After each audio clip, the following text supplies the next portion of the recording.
Before we begin, I think the modern Zelda games are fantastic. Tears of the Kingdom is my favorite game in this series, and even though I don't like Breath of the Wild nearly as much, I still think it's an amazing game. With that out of the way, there are still plenty of fundamental gameplay elements that are simply missing from these two games, which I think made the older Zelda games feel as polished and enjoyable as they did. We're going to be going over some of the things missing from these new Zelda games, and I think all of these things could have made the newer Zelda games even better than they already are, or at the very least should come back in the future.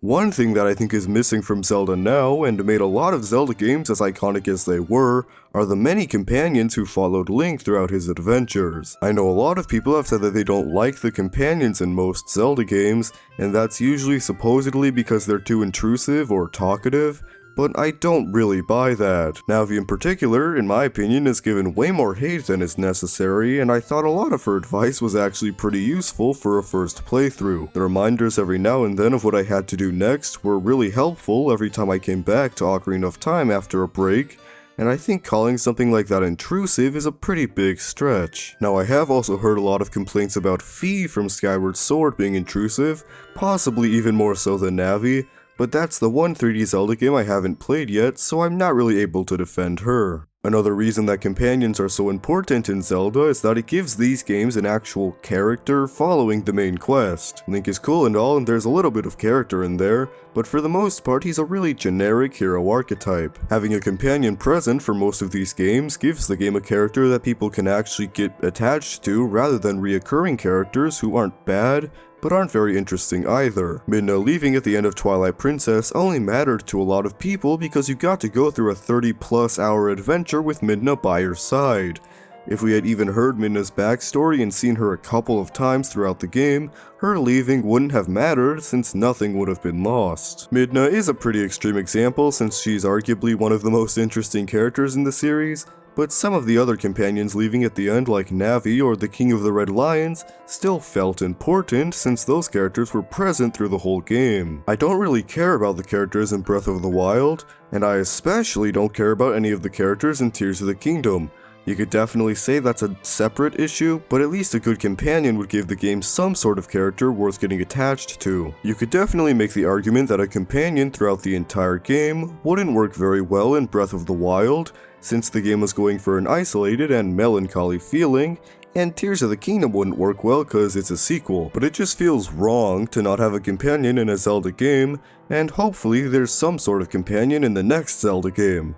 You can kinda say the sages are similar to companions, or something like that, but no? Another thing that I think is missing from modern Zelda games is well thought out and linear dungeons. Linearity was obviously going to get brought up at some point, but I really don't have anything against these games being open-ended in general.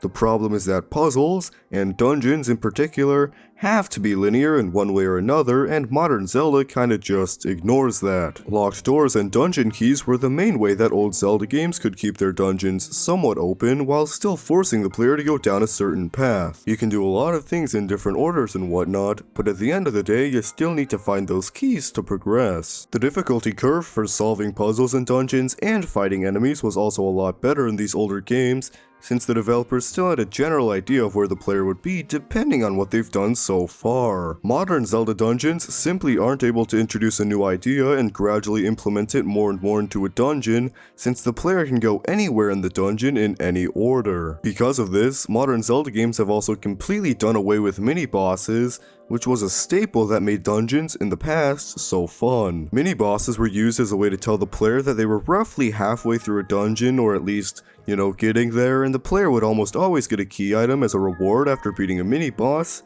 and now that's just gone. In terms of puzzle solving, the Lightning Temple in Tears of the Kingdom is the only good dungeon in modern Zelda, and that's because when you break it down, it's very similar to traditional Zelda dungeons. The Lightning Temple is very linear compared to the other dungeons in Tears of the Kingdom and Breath of the Wild, and that's because it's the only dungeon in all of modern Zelda that's pretty much entirely enclosed. I know that trapping people in these more enclosed spaces more often would make it weird because Zelda nowadays is so open-ended, but I actually think it would be cool if dungeons had the same feeling of entrapment that they used to, since modern Zelda games don't capture that feeling like ever, and it would be a fun experience to get for the first time. In addition to more linear dungeons, I think that modern Zelda games could really use some real mini dungeons. Shrines are all we've got, and shrines aren't even really mini dungeons since they're so short and easy. We need some more actual bottom of the well type stuff in modern Zelda, and a lot less shrine type stuff. Oh yeah, I forgot to mention this. Please remember to subscribe and like the video. I just forgot to put that in the script. So I'm saying this now, whatever. I briefly mentioned key items earlier, and I think that real key items are another thing that modern Zelda really needs. I know if you look at modern Zelda games, you're gonna see a little area that says key items, but half of these items aren't cool, and most of them don't actually help the player. When you play an old Zelda game, getting a new item makes you feel really good, and that's because each item has a very unique and useful purpose, which is not something you can really say about items in the modern Zelda games. If the Zelda team wants to make a million different small items that the player can collect, that's fine with me, I actually really like that, but it's not worth sacrificing the really impactful key items from the old Zelda games, or anything similar. Nowadays, there aren't really any items like the Iron Boots, or the Hookshot, or the Lens of Truth, because most of the stuff in modern Zelda feels temporary and none of it feels important. For example, the Master Sword was never game-breakingly good or anything, but prior to Breath of the Wild it was usually the best option for melee combat, and getting it felt like a huge accomplishment. But in Breath of the Wild and Tears of the Kingdom, the Master Sword is arguably obsolete since you can always get weapons more powerful than it without putting in any effort. The only real benefit to the Master Sword in these games is how it doesn't permanently break, but for whatever reason they decided that the Master Sword should break and take 10 minutes to recharge, even though it already isn't the most powerful weapon. The Master Sword in modern Zelda is there to look cool and improve on the story, not to serve a useful function in the actual game, and that's what I mean when I say that these important items just don't feel like they matter to the actual gameplay. The closest thing that modern Zelda has to valuable key items are the champion/sage abilities. As much as I actually love the champion's abilities in Breath of the Wild, they still don't serve as a great replacement for real key items. First of all, there are only 4 of them, and second of all, one of the champion's abilities is for traversal, and the other 3 are for combat. What you can actually do with these abilities isn't diverse at all. When it comes to the sage abilities, I don't need to say anything, because I think we all know how those turned out.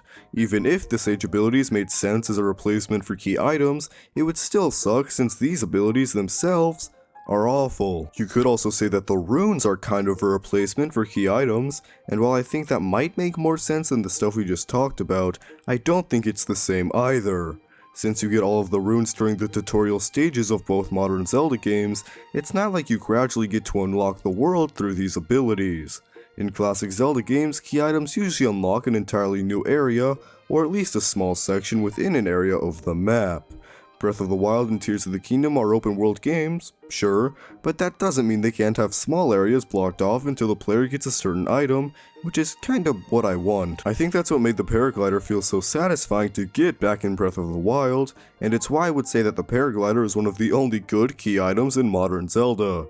This one item giving you the ability to venture out and explore the rest of Hyrule makes the paraglider itself feel more valuable than some common item you can get off a random side quest or something like that, and I just wish something like this was in modern Zelda games a lot more often. One of the final things I think should return from traditional Zelda games is the implementation of instruments as useful tools. Most major Zelda games have got some type of instrument that helps the player a lot. The Ocarina of Time, the Wind Waker, the flute in Zelda 1, you get the point. Some instruments in Zelda are more or less important than others, but they're always primarily used for quality of life things like fast travel, changing the weather, or changing the time. In terms of functionality, I would say that the Sheikah Slate and the Purapad are very similar to old Zelda instruments, mostly because they're used for fast travel, but they share a lot of other similarities as well. My question is why we had to go with these strange, futuristic tablets as the player's primary tool, and not an actual instrument which still builds on Zelda's fantasy environment. There's also no way for the player to change the time of day or the weather with these tools, so they're arguably worse in function than the old Zelda instruments were. Someone could say that it would just be stupid for something as seemingly realistic as the Sheikah Slate to change the weather, But that's just another reason these magical instruments make more sense. Having to teleport somewhere with a bed or making a campfire in order to change the time of day and the weather feels more tedious than playing a few notes. Maybe that would make some of the potions or clothing in Tears of the Kingdom obsolete, but I think it would be worth it. Maybe getting the ability to change the time of day or weather could be restricted until the late game, and getting those songs would require some sort of side quest. I don't know exactly what instrument in modern Zelda it would be, but it could be the bagpipes for all I care. I just think having an instrument in Zelda again would be nice, and there was plenty of opportunity in Breath of the Wild and Tears of the Kingdom to have one. So yeah, those are the main things I think are missing from Zelda nowadays, and like most people, I hope a future Zelda game brings in ideas from both modern Zelda and traditional Zelda games. There are obviously a lot more small things that I think are missing, like advanced combat, the Triforce, swimming underwater, Tingle, but at the end of the day, yeah, that stuff really needs to come back.